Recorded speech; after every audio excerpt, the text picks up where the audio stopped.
Ке имали топли радиатори во Скопје од задутре. ЕСМ има газ за потребите на скопските топлани заклучно со утрешниот ден. И покрај тоа што државните електрани не информираат за нова склучена набавка, сепак уверуваат дека газ за декември ке има и скопјани непречено ке добивале парно грејење. Инаку од стартот на грејната сезона, ЕСМ реши во 3 наврати да направи краткорочни купувања на газ во време траење од само 2 недели. Раководството на компанијата упорно уверуваше дека ваквиот начин на набавка е најисплатлив, поради тоа што цената на газот беше висока, но со изгледи за нејзино идно намалување. Се бараа и ефтини понуди за цела грејна сезона, но без успех.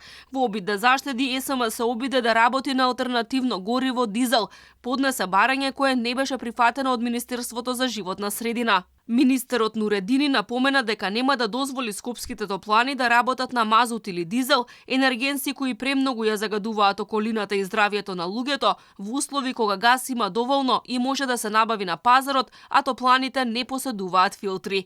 Исто така ЕСМ ќе купува струја за периодот од 1 до 4 декември. Државните електрани бараат компании кои ќе достават понуди за бараната енергија од 23.240 мегават часови.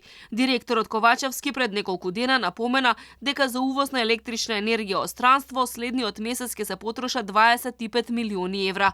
Од ЕСМ се уште нема одговор за колку ќе треба да се зголеми домашното производство во декември, за да се обслужат со ефтина струја сите прехранбени компании, училишта и водостопанства кои од слободниот пазар се префрлаат на ЕСМ продажба. Струја ќе се увезува и покрај тоа што е предвидено конечно со задоснување од 2 месеци да проработат сите предвидени капацитети, 3 блока во Рек Битола, Рек Осломе и како и ТЕЦ Неготино. Од ЕСМ упорно уверуваат дека и покрај увозот на струјата немала да поскапи по нова година.